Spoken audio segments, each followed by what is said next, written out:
Gibraltar straight के बारे में हम सभी जानते हैं। इसकी अहमियत भी सभी को मालूम है कि किस तरीके से ये वेस्टर्न हेमिस्फेयर को और ईस्टर्न हेमिस्फेयर को जोड़ने का एक क्रूशियल काम करती है। बिकॉज ये वाली स्ट्रेट से ही जहाज़ बेसिकली वेस्ट से आते हैं, उसके बाद इस स्ट्रेट से एंट्री लेते हुए मेडिटरेनियन सी में चले जाते हैं एंड सुएज़ कैनाल के माध्यम से ये आगे जाकर के इंडियन ओशन और पैसिफिक ओशन को एक्सेस कर पाते हैं। लेकिन इसी जिब्राल्टर स्ट्रेट को लेकर आज एक बहुत ही मेजर डेवलपमेंट सामने आई है। साइंटिस्ट का ये मानना है कि जिब्राल्टर स्ट्रेट के नीचे अब एक नया सबडक्शन जोन हमें देखने को मिला है, जिसके चलते कहा जा रहा है कि अटलांटिक ओशन का जो फ्यूचर है वो खतरे में है। इस पूरी की पूरी स्टडी की दो इम्पॉर्टेंट प्रोपोजिशंस हैं, जिसमें नंबर 1 ये कहा जाता है कि जो ये जिब्राल्टर स्ट्रेट का छोटा सा गैप है ये बेसिकली आने वाले समय में बंद हो सकता है। ये वाला छोटा सा गैप जो कि आप यहाँ पे देखते हैं ये यहाँ पे बंद हो सकता है। एंड नंबर 2 ये भी कहा जा रहा है कि because of the closing of the Gibraltar straight Atlantic ocean में एक नया रिंग ऑफ फायर पैदा हो सकता है, जो कि बेसिकली आने वाले समय में अटलांटिक ओशन को ही स्वैलो कर देगा और अटलांटिक ओशन को कंप्लीटली श्रिंक कर देगा, उसकी एग्जिस्टेंस को ही यहाँ पे ख़त्म कर देगा। बात करेंगे इस पूरी डेवलपमेंट के बारे में, बात करेंगे इस थ्योरी के बारे में कि क्या यहाँ पे कहा जा रहा है सबडक्शन जोन कहाँ पे फॉर्म हो रहा है। ये सारी डिटेल्स आपके साथ हम लोग शेयर करेंगे एंड ऑल्सो इसका क्या इम्पैक्ट होने वाला है ओवरऑल ग्लोबल ट्रेड पर और ग्लोबल जोग्राफीज़ पर, उसको भी हम लोग समझने का प्रयास करेंगे। आइए शुरू करते हैं दोस्तों मेरे साथ। मेरा नाम है अनिरुद्ध। यदि आप लोग हमें फॉलो करना चाहते हैं, हमारे लेक्चर्स के अपडेट्स को प्राप्त करना चाहते हैं, तो यहाँ पर दिए गए टेलीग्राम चैनल्स के माध्यम से ऐसा कर सकते हैं। दोस्तों आगे बढ़ने से पहले आप सभी को बताना चाहूँगा कि अनअकैडमी के अब ऑफलाइन सेंटर्स भी आ चुके हैं। नई दिल्ली के करोल बाग में, नई दिल्ली के मुखर्जी नगर में और साथ में उत्तर प्रदेश के प्रयागराज में हमारे सेंटर्स अब आ चुके हैं। इन सभी सेंटर्स में हम लोग आपके लिए 2025 एवं 2026 के जो फाउंडेशन प्रोग्राम्स हैं इनको लेकर आ चुके हैं। अगर आपने इनमें एनरोल नहीं किया है और एनरोल करना चाहते हैं तो प्रोसेस बहुत ही सिंपल है। नीचे डिस्क्रिप्शन बॉक्स में आपको दिया गया है एक बिटली लिंक, जहां पर जाकर के आपको क्लिक करना है, अपनी जो भी डाउट्स या क्वेरीज़ हैं उनको वहाँ पर एंटर करना है एंड साथ में मेरा नाम चूज़ करिए, जिसके बेसिस पे हमारी टीम आपको प्रायोरिटी बेसिस पे रीच आउट करेगी एंड डिस्काउंट्स के साथ साथ आपको टेलीफोनिक काउंसलिंग भी अवेलेबल करवाई जाएगी। ऑल राइट, सबसे पहले हम लोग जिब्राल्टर स्ट्रेट के बारे में ब्रीफली जान लेते हैं। तो स्ट्रेट क्या होता है? एक ऐसा पीस ऑफ सी जो कि बेसिकली दो लार्जर सीज को जोड़ता है। तो यहाँ पर जो जिब्राल्टर की स्ट्रेट है ये इस तरफ आपकी अटलांटिक ओशन है और इस तरफ आपका मेडिटरेनियन सी है, और इन दोनों को जोड़ने का काम करता है ये जिब्राल्टर का स्ट्रेट। एंड ये जो जिब्राल्टर स्ट्रेट है ये एक तरीके से यूरोप और अफ्रीका को भी सेपरेट करता है। ये ऊपर का कॉन्टिनेंट आपका यूरोप है, नीचे वाला कॉन्टिनेंट आपको अफ्रीका देखने को मिलता है, तो इन दोनों को भी ये सेपरेट करने का काम करता है। इसकी जो चौड़ाई है ये बहुत ही कम है। अपनी सबसे ज़्यादा चौड़े वाले पार्ट में इसकी चौड़ाई केवल 58 किलोमीटर की है और सबसे नैरो वाले पार्ट में इसकी जो विड्थ है वो मात्र 13 किलोमीटर की ही आपको देखने को मिलती है। यहाँ पर भी आप देख पाएंगे इस मैप में आपको और क्लियरली नज़र आएगा कि जिब्राल्टर की स्ट्रेट जो है वो एक्चुअल में बहुत ही छोटी सी स्ट्रेट यहाँ देखने को मिलती है। इसके बॉर्डरिंग एरियाज़ की बात करें तो यहाँ पर आप अगेन देख पाएंगे इसके उत्तर में आपको स्पेन देखने को मिलता है और स्ट्रेट ऑफ जिब्राल्टर के ही बगल में there is a place called as Gibraltar, जो कि वैसे तो स्पेन में देखने को मिलती है लेकिन उसूल से ये ब्रिटिश की एक ओवरसीज़ टेरिटरी है। और नीचे आपको देखने को मिलता है मोरक्को, जो कि अफ्रीका का एक काफ़ी अच्छा खासा बड़ा सा देश है।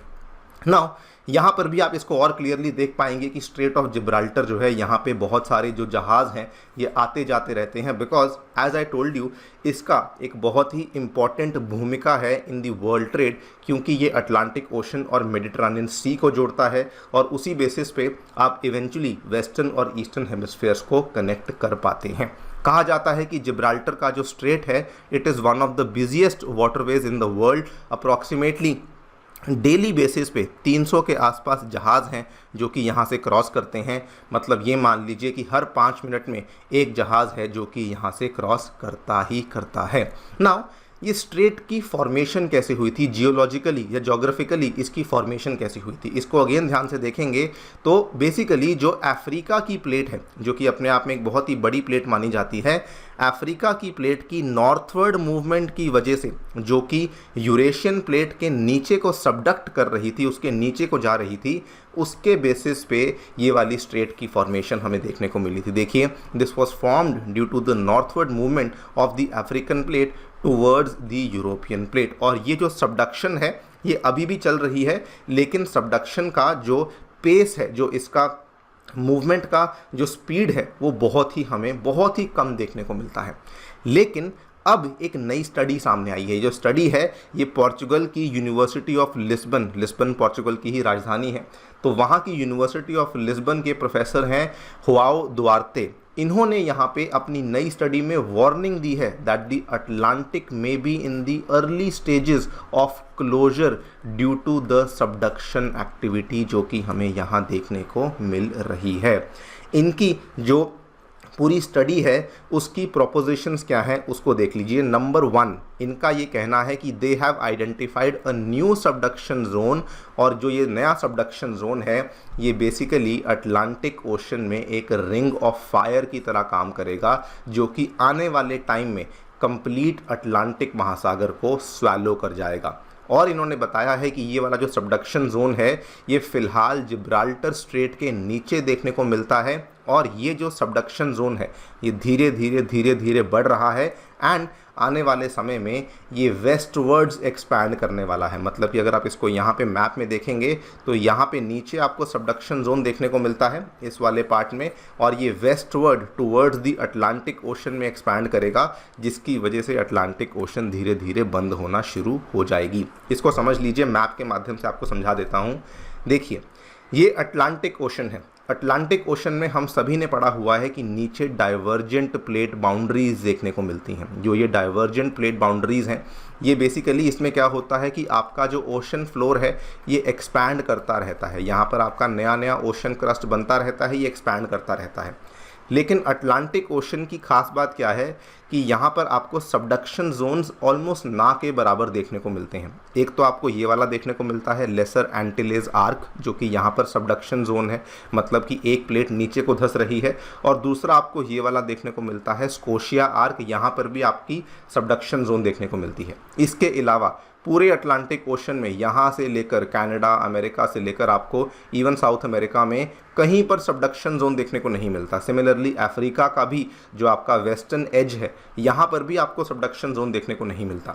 लेकिन अब कहा जा रहा है कि जिब्राल्टर वाला एक नया सबडक्शन जोन है जो कि यहाँ पर देखने को मिल रहा है, जो कि वेस्टवर्ड्स एक्सपैंड कर रहा है, मतलब कि अटलांटिक ओशन के अंदर को घुसने का प्रयास कर रहा है। इनका ये कहना है कि ये वाला जो सबडक्शन जोन है ये इतना बढ़ जाएगा कि इवेंचुअली ये सबडक्शन जोन के चलते जो अटलांटिक ओशन है ये छोटा होना शुरू हो जाएगी, एंड जिब्राल्टर की स्ट्रेट तो यहाँ पर बंद हो ही जाएगी। इसको इन्होंने रिलेट किया है विद द पैसिफिक ओशन में जो रिंग ऑफ फायर है। पैसिफिक ओशन में जो रिंग ऑफ फायर है, अगेन ये भी हमने पढ़ी हुई है कि ये यहाँ पे क्यों देखने को मिलती है, बिकॉज दोस्तों यहाँ पर जो भी बॉर्डर एरियाज़ हैं पैसिफिक ओशन के, वहाँ पर हमें कम्प्लीटली सबडक्शन जोन्स देखने को मिलते हैं।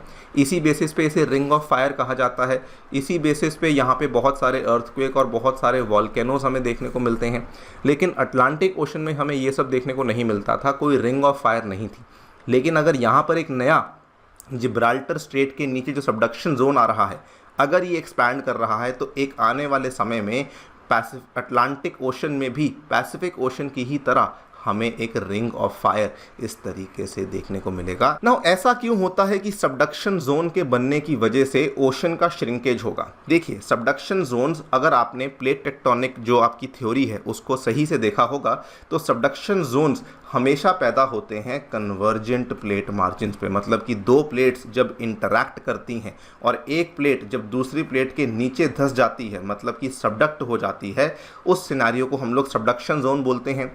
ये वाले जो सबडक्शन जोन्स होते हैं ये वाले वो एरियाज़ होते हैं जहाँ पर आपको बहुत सारी सीज़मिक एक्टिविटी देखने को मिलती है। इसीलिए इन सबडक्शन जोन्स को आप लोग बेनियोफ जोन का नाम भी कभी कभार दे देते हैं। सही बात है। नाउ यहाँ पर हमें क्या देखने को मिला है, we have seen a phenomena जिसको कि सबडक्शन इन्वेजन कहा जाता है। ये जो सबडक्शन इन्वेजन का फिनोमेना है ये क्या बोलता है कि एक छोटे एरिया में बना हुआ सबडक्शन जोन एक बड़े एरिया को इन्वेड कर सकता है आने वाले समय में, और वो भी इस तरीके से इन्वेड करेगा कि उस एरिया को ये श्रिंक कर देगा। इवन दो यहाँ पर जो सबडक्शन जोन जिब्राल्टर के नीचे है वो केवल 125 मील लंबा है, और इवन दो उसकी मूवमेंट बहुत स्लो है, लेकिन फिर भी ये कहा जाता है कि आने वाले टाइम में ये सबडक्शन इन्वेजन हमें देखने को मिल सकती है, जिसका बेसिकली परिणाम क्या होगा कि ये जब सबडक्शन इन्वेजन यहाँ देखने को मिलेगी, इस तरफ को इसकी मूवमेंट देखने को मिलेगी, तो इवेंचुअली आपका जो ये वाला अटलांटिक ओशन है इसका जो चौड़ाई है ये धीरे धीरे आपको कम होता हुआ देखने को मिलेगा। इसी बेसिस पे कहा जाता है कि आने वाले समय में जो अटलांटिक ओशन का बेसिन है ये यहाँ पे बंद हो सकता है, एंड इसी बेसिस पे कहा जाता है कि यहाँ पर हमें एक नया रिंग ऑफ फायर देखने को मिल सकता है। इसको आप चाहें तो ऐसे भी समझ सकते हैं कि देखिए, एक तरफ आपकी अटलांटिक ओशन में यहाँ पे ओशंस एक्सपैंड कर रही थी, लेकिन दोस्तों यहाँ से आपके सबडक्शन जोन्स इधर को इन्वेड कर रहे हैं, तो ये एक्सपेंशन रुक जाएगा और ये सबडक्शन जोन्स जो हैं ये इधर को आना शुरू हो जाएंगे, जिसकी वजह से जो पानी है वो यहाँ पे इकट्ठा हो जाएगा और उसका जो एग्जिस्टेंस है वही यहाँ पे ख़त्म हो जाएगा। देखते हैं क्या होता है। आप लोग क्या सोचते हैं इसके बारे में डेफिनेटली बताएं हमें कमेंट सेक्शन में। जाने से पहले बताना चाहूँगा दोस्तों कि अनअकैडमी आपके लिए कुछ बहुत ही इन्फॉर्मेटिव पॉडकास्ट लेकर आई है, जिनको कि अगर आपने अभी तक नहीं देखा है तो डेफिनेटली देखिए। ये 2024 के प्रीलिम्स के लिए डिज़ाइन किए गए पॉडकास्ट हैं, जिसके माध्यम से आप अपने प्रीलिम्स में जो मार्क्स हैं उनको और भी बढ़ा सकते हैं। Thank you so much for listening, stay tuned and